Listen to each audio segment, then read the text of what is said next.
લક્ષ્ય ન્યૂઝ, એક નજર, એક લક્ષ્ય. રાજસ્થાનના ચુનીલાલની અનોખી શિવભક્તિ. ધ્રાંગધ્રાના ફુલેશ્વર મહાદેવના મંદિરે છેલ્લા 45 વર્ષથી આવે છે ચુનીલાલ. શ્રાવણ માસમાં રોજ સવારે નવા યંત્ર લગાવીને કરવામાં આવે છે પૂજા, અર્ચન, અભિષેક અને પાઠ. રાજસ્થાનના ચુનીલાલ છેલ્લા 45 વર્ષથી શ્રાવણ માસમાં આવે છે મહાદેવના મંદિરે. મંદિરના ટ્રસ્ટી દ્વારા કરવામાં આવે છે રહેવાની તેમજ જમવાની વ્યવસ્થા. હાલ પવિત્ર શ્રાવણ માસ ચાલી રહ્યો છે, ત્યારે શિવ ભક્તો શિવાલયોમાં પૂજા અર્ચન માટે જતા હોય છે. શિવાલયોમાં પણ ભક્તોની ભારે ભીડ જોવા મળે છે.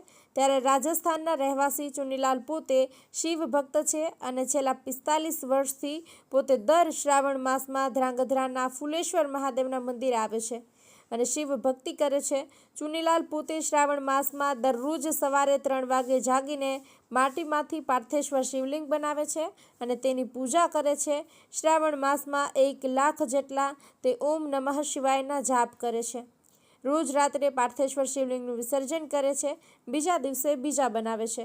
પર્યાવરણની જાળવણી થાય તે હેતુથી આ માટીના બનેલા શિવલિંગને તળાવમાં પધરાવી દે છે.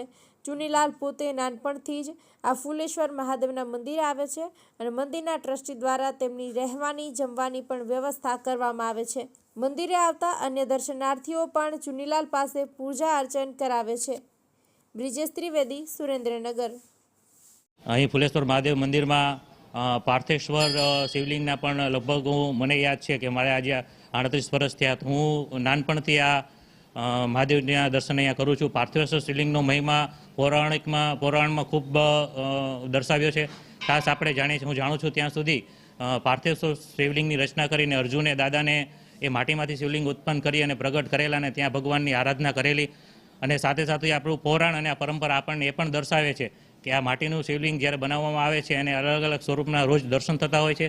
સાથે એ શિવલિંગને જ્યારે સાંજ પડે છે ત્યારે એ પાણીમાં અને માટીમાં ફરીથી ભેળવી અને પ્રકૃતિમાં વિલીન થઈ જાય એનો એક સંદેશ આપવામાં આવે છે. તો અહીંયા ચુનીભાઈ રાજસ્થાનથી અમારે છેલ્લા હું જોઉં છું કે 38-40 વર્ષથી તો એમને જોઉં છું એ અહીંયા આવી અને પાર્થેશ્વર સ્વરૂપે મહાદેવજીના અલગ અલગ દર્શનો, અલગ અલગ શૃંગારનો પણ અમને લાભ અહીંયા આપે છે.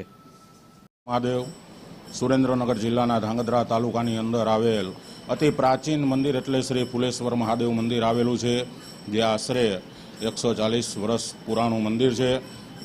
આ મંદિરની અંદર ભગવાનના વિવિધ શૃંગાર કરવામાં આવે છે, તેમજ દરરોજ આરતી બાદ શિવ મહિમ્નના પાઠ, શિવ સ્તુતિ તથા શિવ આરાધના કરવામાં આવે છે. તથા અહીંયા શ્રાવણ માસ દરમિયાન પાર્થેશ્વર યંત્ર અલગ અલગ યંત્ર બનાવી અને પાર્થેશ્વર પૂજા કરવામાં આવે છે.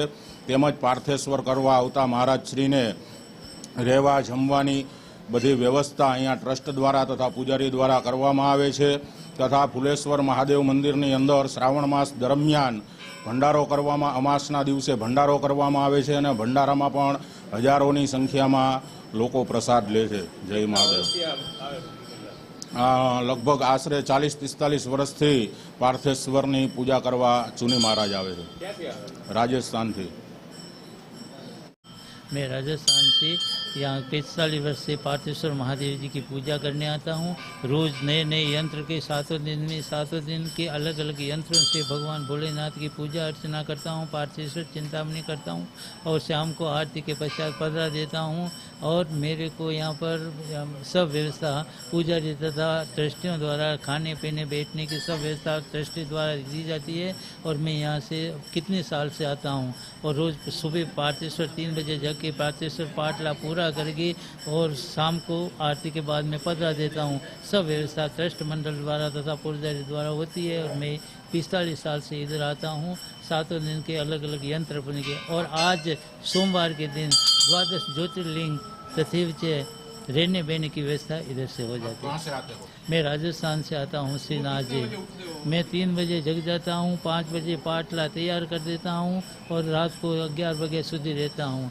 रात को माटी बना के मिट्टी को साफ करके रख देता हूँ. सुबह 3 बजे जग के पार्थेश्वर चिंतामणि पूरी कर देता हूँ.